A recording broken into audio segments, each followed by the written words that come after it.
Hey there guys, Artistic Nick here, thanks for the click.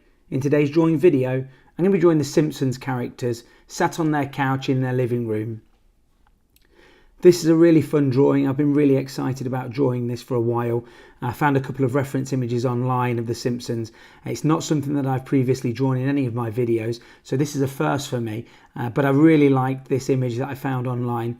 It actually contains around about 20 characters from the series, so all of your main characters from Homer, Bart, Marge, Maggie, Lisa, all the way up to Krusty the Clown and everybody in between.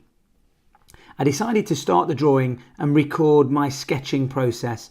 I've had a few questions recently on how I plot my drawings out and how I find certain areas and how I do a lot of the drawing free-handed. So I thought that I'd show you this. I know it's time-lapse, but this process here took me around about 4 hours.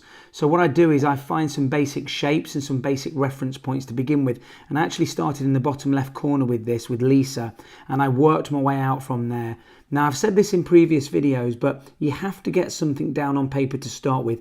What you start with is absolutely not what you're going to be ending up with, but it just gives you a reference point. And then from there, we're looking for certain key locations for things. So where do people's heads line up with each other?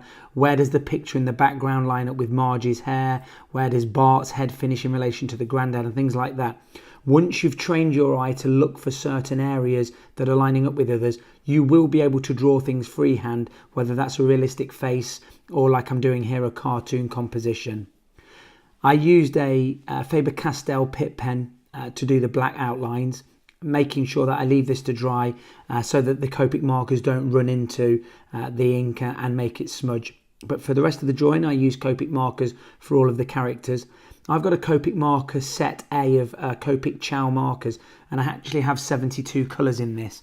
The 3 yellows that I have was a golden yellow, an acid yellow and a normal yellow. They're all rather bright, as you can see. They're almost luminous. I wouldn't necessarily have picked this if I had the correct yellow. Not entirely sure what the correct yellow would be called for this, but I would have liked a slightly duller yellow. As you can see, these are looking very, very bright, but once the background's added in and I've added the shadows areas at the end, I'm actually quite happy with how they turned out. But I almost went through every colour that I have. I probably used about 40 different colours for the entire drawing. And for the background, I used a pink Winsor & Newton marker. I just like the coverage that the Winsor & Newton markers give you with the slightly harder nib tip. So I went for a bright pink. It's a shocking pink, as you can see me laying that down now. But I just felt that it gave a nice contrast and added a little bit of fun to the drawing.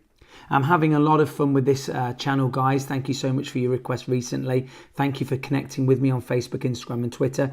If you haven't subscribed to the channel, I'd love you to go and subscribe and turn the notifications icon on. If you haven't connected with me on social media, the descriptions to all of those are down. The links to all of those are down in the description. So go ahead and link up with me. Send me your requests. I'd love to hear what you would like me to draw in future videos. But today's question is, who is your favourite Simpsons character? Mine's Homer. I absolutely love the character, and I'll see you guys in the next video. Hit subscribe, smack the notifications button, follow me on Facebook, Instagram and Twitter.